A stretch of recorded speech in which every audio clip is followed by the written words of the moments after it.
आखिरकार यह सच्चाई सबके सामने आ चुकी थी कि सिया के पीछे कोई और नहीं बल्कि समीरा ही थी। बात सिर्फ जलन या नाराजगी की नहीं थी। समीरा ने तो हद ही पार कर दी थी। उसने सिया को बदनाम करने, उसकी छवि को मिटाने और यहाँ तक कि उसे पूरी तरह से मानसिक रूप से तोड़ने की साजिश रच डाली थी। इस पूरे मामले की योजना बनाने से लेकर सिया के बारे में तरह तरह की अफवाह फैलाने तक हर एक कड़ी समीरा से जुड़ी हुई थी। जब यह बात सच सामने आया तो दादाजी स्तंभ रह गए। उनके लिए यह यकीन कर पाना बहुत मुश्किल था कि जिस लड़की को उन्होंने अपनी पोती माना, जो सिया की सौतेली बहन थी, वह ऐसा कुछ कर सकती है। बहनों में मतभेद होते हैं, थोड़ा बहुत मनमुटाव भी होता है।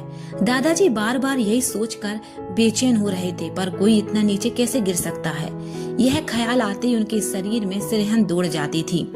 कल्पना जी भी खुद को संभाल नहीं पा रही थी। उन्होंने भी कभी नहीं सोचा था कि समीरा इस हद तक चली जाएगी। समीरा को शुरू से सिया से जलन थी, लेकिन वह इस जलन को इतना बड़ा रूप दे देगी, यह किसी के वहम में गुमान नहीं हो रहा था। लेकिन समीरा इतनी दूर जा सकती है, ये तो कल्पना जी ने कभी सपने में भी नहीं सोचा था। यही सब सोचते सोचते कल्पना जी अचानक उठ खड़ी हुई, जैसे उनके भीतर कुछ टूट चुका हो। उनकी आंखों में आंसू थे और चेहरे पर निराशा की गहरी परछाई। तभी दादाजी ने झट से उनका हाथ पकड़ लिया, जैसे उन्हें अब सहारे की जरूरत थी। कल्पना जी ने सवाल भरी नजरों से दादाजी की ओर देखा तो उन्होंने बड़ी शांति से कहा, कल्पना बैठ जाओ। उनका स्वर बहुत शांत था, लेकिन उसमें एक गहराई थी, एक ऐसा दर्द जिसे शब्दों में नहीं कहा जा सकता। कुछ पल के लिए कल्पना जी बिल्कुल स्थिर खड़ी रहीं, मानो उनके कदम जमीन से चिपक गए हों। वो समझ नहीं सकी कि इस वक्त उन्हें ठहरना चाहिए या नहीं। लेकिन फिर कुछ सोचकर कल्पना जी वापस अपनी जगह पर आकर बैठ गईं।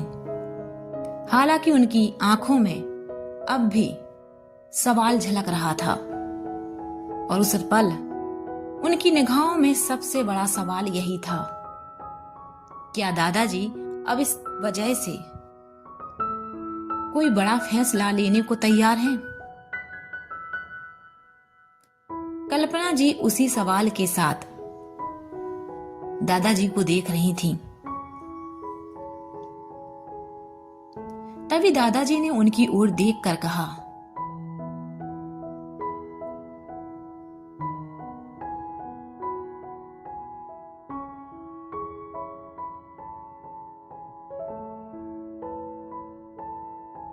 मैं जानता हूं तुम क्या सोच रही हो, लेकिन अब वो इस पल से सिंघानिया खानदान की सदस्य नहीं रही। वो मेरे घर की बेटी नहीं है, लेकिन इस समय वो एक मां बनने वाली है।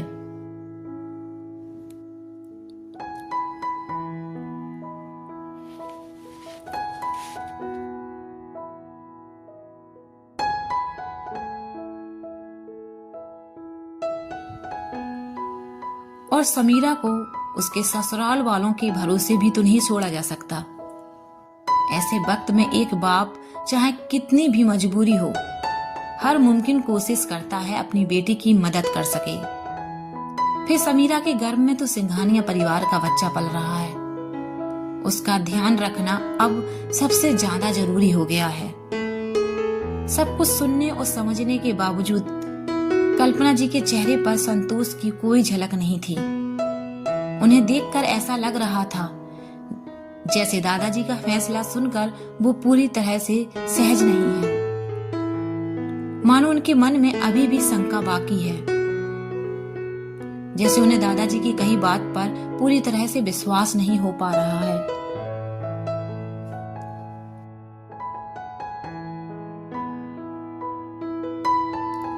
तुम इस बात की चिंता बिल्कुल मत करो।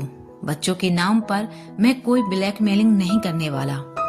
मैं तो बस यही चाहता हूँ कि अगर ये समय सही से निकल जाए और डिलीवरी ठीक से हो जाए, तो फिर किसी जानवर को भी यूं अकेला नहीं छोड़ा जाता। बस मैं तुमसे इस मुश्किल वक्त में थोड़ी समझदारी और साथ चाहता हूँ। बाकी मुझे पता है मुझे क्या करना है। जहां एक ओर कल्पना जी और दादाजी के बीच गंभीर बातचीत चल रही थी, वहीं दूसरी ओर राजवीर और डॉक्टर कपूर चेयरमैन से अपनी बात कर रहे थे।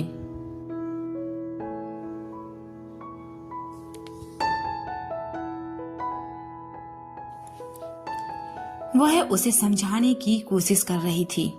अब तो यह साफ था कि उसके पास अब कोई और विकल्प नहीं बचा था और कोई दूसरा रास्ता भी नजर नहीं आ रहा था। वह अच्छी तरह जानती थी कि अब बिना सच बोले यहाँ से निकलना नामुमकिन है। काफी लंबा एक्सप्लेनेशन सुनने के बाद राजवीर ने आखिरकार पहला सवाल पूछा। ठीक है, सब कुछ काफी सुन लिया मैंने, लेकिन सबसे पहले मुझे ये बताओ कि सिया की रिपोर्ट आखिर लीक कहाँ से हुई थी? समीरा ने ही रिपोर्टर को जानबूझकर यहाँ हायर किया था ताकि वक्त आने पर उसी रिपोर्ट का इस्तेमाल किया जा सके। डॉक्टर कपूर ने राजवीर के सवाल का जवाब एक ही सांस में पूरे विस्तार से दे दिया। यह सुनकर हर कोई हैरान था कि शहर के इतने बड़े अस्पताल में भी इस तरह की साजिश चल रही थी। सालों से लोग यहाँ मेडिकल प्रोफेशन को ईमानदारी से निभा रहे थे, फिर भी ऐसे लोग इस पेशे को भी बदनाम कर रहे थे। अब किसी पर यकीन करना आसान नहीं रहा था और यहाँ मामला तो एक ऐसा था जो सबके सामने आ गया। राजवीर के सवालों की लिस्ट जैसे खत्म होने का नाम ही नहीं ले रही थी। वह हर उस चीज की तह तक जाना चाहता था जो अब तक उसके सामने छुपाई जा रही थी। राजवीर ने अगला सवाल पूछा, डॉक्टर कपूर, आप सब जानते थे फिर भी चुप क्यों रहे?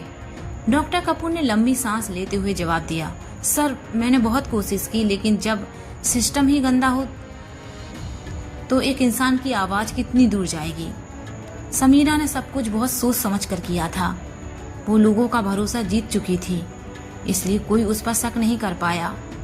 मुझे तब समझ आया कि अगर मैं जरा सी भी गलती करता तो मेरी लाइसेंस, मेरी जॉब, सब कुछ चला जाता।